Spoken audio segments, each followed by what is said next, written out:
오늘 함께 읽은 마가복음 8장 1절로 13절의 말씀으로 예수님과 함께하는 사람들이라는 제목으로 말씀 나누겠습니다. 벌써 한 주가 지났습니다. 지난주 교육자 수련회를 다녀왔습니다. 성도님들의 많은 기도 덕분에 안전하고도 또 교육자들이 한 팀이 되는 좋은 시간을 가질 수 있었습니다. 우리는 누구와 함께 하는지에 따라 많은 영향을 받습니다. 여행을 간다면 누구와 함께 가고 싶으십니까? 또 누구와 커피 한 잔을 마실 수 있다면 누구와 마시고 싶으십니까? 또 교회에서 사역을 한다면 누구와 함께 사역하고 싶으십니까?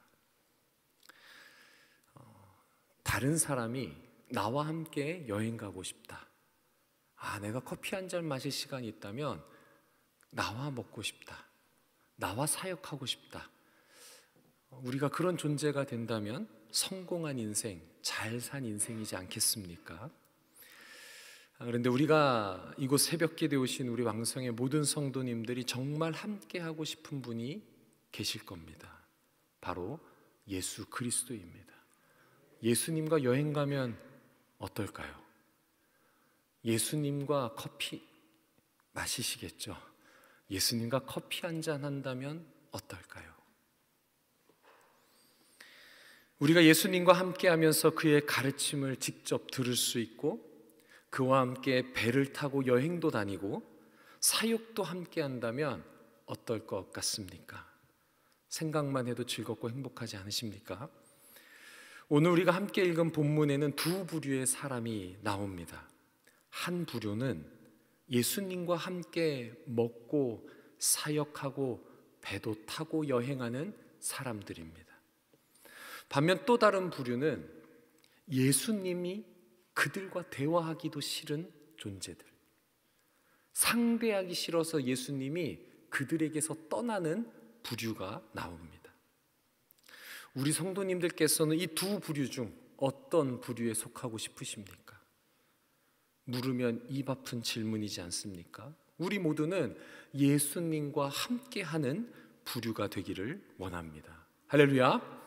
이 새벽 말씀을 통해서 예수님과 함께하는 인생은 어떤 인생인지 깨닫고 일평생 예수님과 함께하는 인생 되기를 축복합니다. 예수님과 함께한 사람들이 1절에 나옵니다. 1절 함께 보겠습니다. 그 무렵에 또 큰 무리가 있어 먹을 것이 없는지라 예수께서 제자들을 불러 이르시되. 아멘. 예수님과 함께하는 부류에 속한 사람들이 또 두 그룹으로 나눠집니다. 첫 번째는 큰 무리, 두 번째는 제자들입니다. 큰 무리는 어떻게 예수님과 함께할 수 있었는지 본문에서 함께 살펴보겠습니다. 이 큰 무리는 무엇 때문에 예수님과 함께 있었을까요? 성경에는 이들이 예수님이 함께한 이유에는 언급하지 않습니다. 그런데 우리가 복음서에 나타난 전반적인 내용들로 보자면 예수님께서는 이 큰 무리의 병과 귀신 들린 자들을 치료하셨을 것입니다.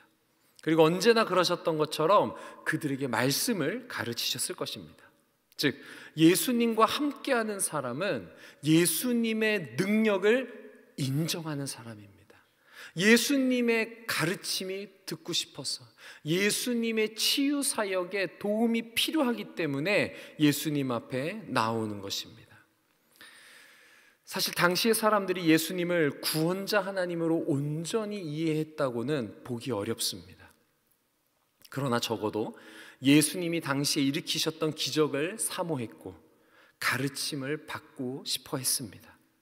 이 큰 무리는 예수님과 얼마나 오랫동안 함께 있었을까요? 그리고 또 어떤 문제가 있었을까요? 우리 2절을 함께 읽겠습니다. 시작. 내가 무리를 불쌍히 여기노라.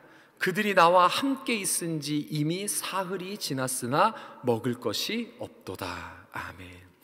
이 큰 무리, 예수님의 기적을 체험하고 예수님의 가르침을 받고 싶었던 이 큰 무리는 3일 동안이나 예수님 곁을 떠나지 않고 그의 말씀에 귀를 기울였습니다.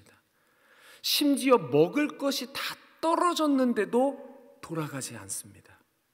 그 말씀을 듣기 위해서, 예수님의 가르침을 받기 위해서 그 곁을 떠나지 않고 지키고 있었다라고 말씀은 표현하고 있습니다.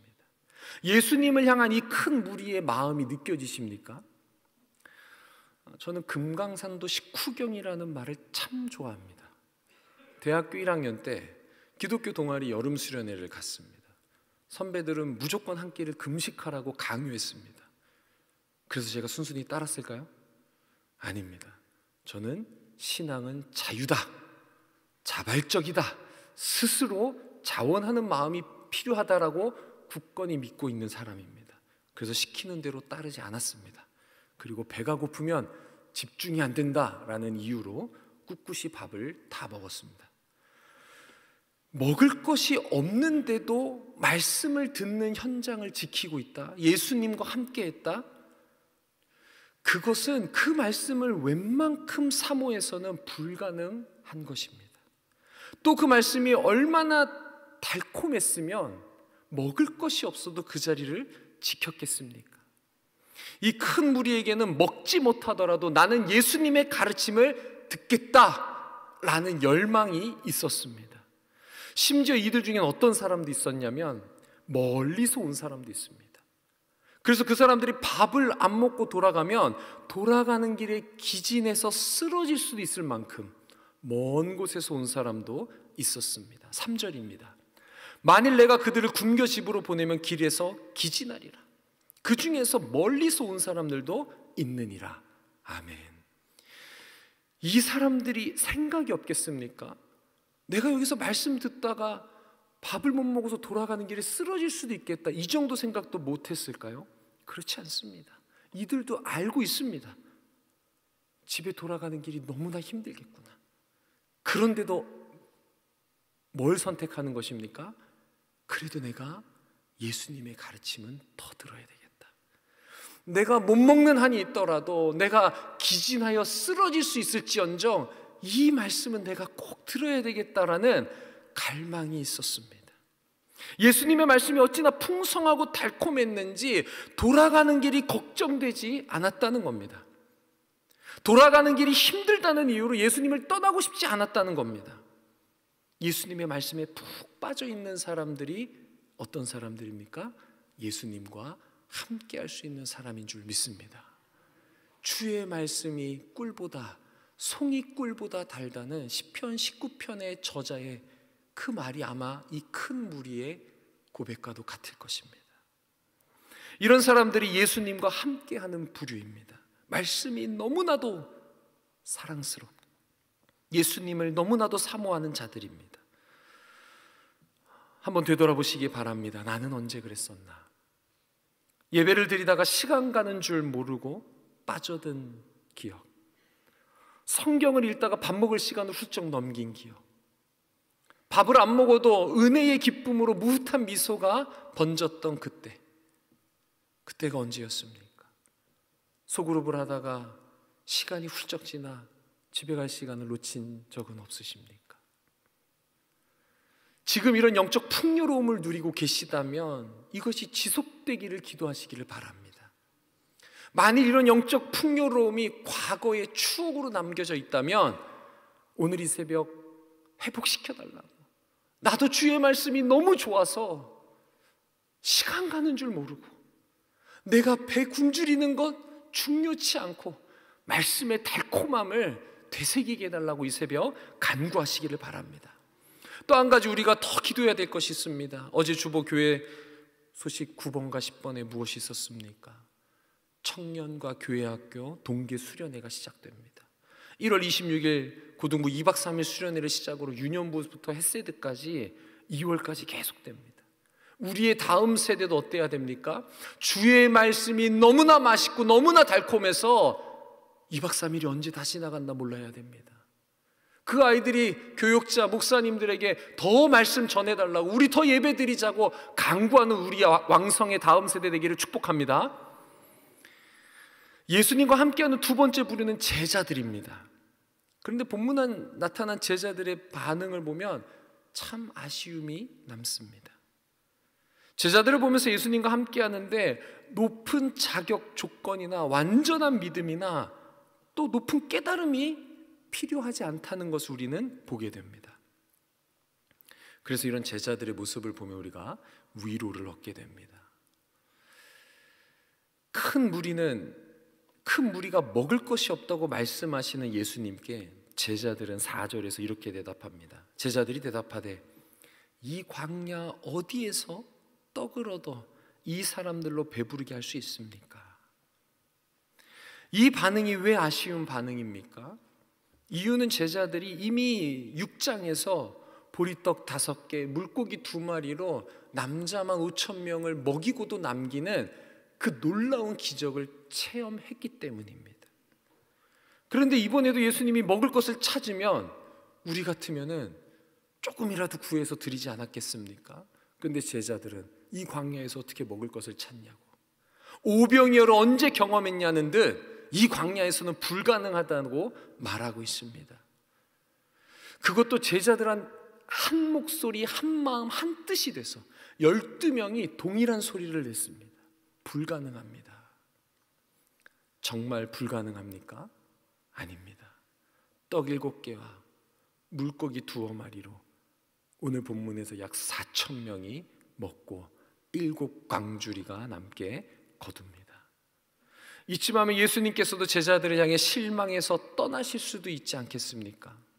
예수님이 또 새로운 제자들을 뽑아야 되나 고민하지 않겠습니까? 그러나 예수님께서는 이런 제자들을 떠나지 않으십니다. 우리 10절을 함께 읽겠습니다. 시작. 곧 제자들과 함께 배에 오르사 달마누나 지방으로 가시니라. 아멘. 제자들과 어떻게 해요? 함께 배에 오르십니다. 믿음이 없어 보이고 깨달음이 없어 보이는 제자들을 예수님은 저버리지 않으신다는 것입니다.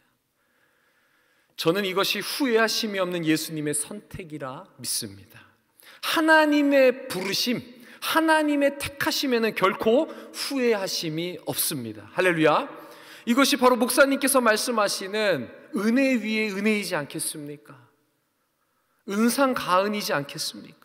우리가 아무리 깨닫지 못하고 때로는 흔들리고 부족해도 하나님의 부르심에는 후회하심이 없고 예수님의 택하심에는 결코 후회하심이 없고 떠나심도 없습니다. 함께 하시는 줄 믿습니다. 우리는 이런 전적인 은혜로 구원을 받았고 이 전적인 은혜로 예수님과 함께 할 수 있는 것입니다. 오늘 이 새벽 이 은혜를 함께 구하길 원합니다. 나도 이 은혜로 예수 그리스도와 함께 동행하는 복을 누리게 하여 주옵소서. 반면 예수님께서 함께 하지 않는 예수님이 떠나는 사람들이 있습니다. 11절입니다. 바리새인들이 나와서 예수를 힐난하며 그를 시험하여 하늘로부터 오는 표적을 구하거늘. 아멘. 예수님의 기적과 말씀을 사모했던 사람들과는 전혀 다른 기조를 볼 수 있습니다. 바리새인들은 예수님을 힐난합니다. 또 예수님을 시험합니다. 그래서 예수님을 넘어뜨릴 꼬투리를 잡기 위해서 표적을 구합니다. 참 안타깝기 그지없습니다. 이들을 향한 예수님의 반응이 12절과 13절에 나옵니다. 예수께서 마음속 깊이 탄식하며 이르시되 어찌하여 이 세대가 표적을 구하느냐? 내가 진실로 너희에게 이르노니 이 세대의 표적을 주지 아니하리라 하시고 그들을 떠나 다시 배에 올라 건너편으로 가시니라. 아멘.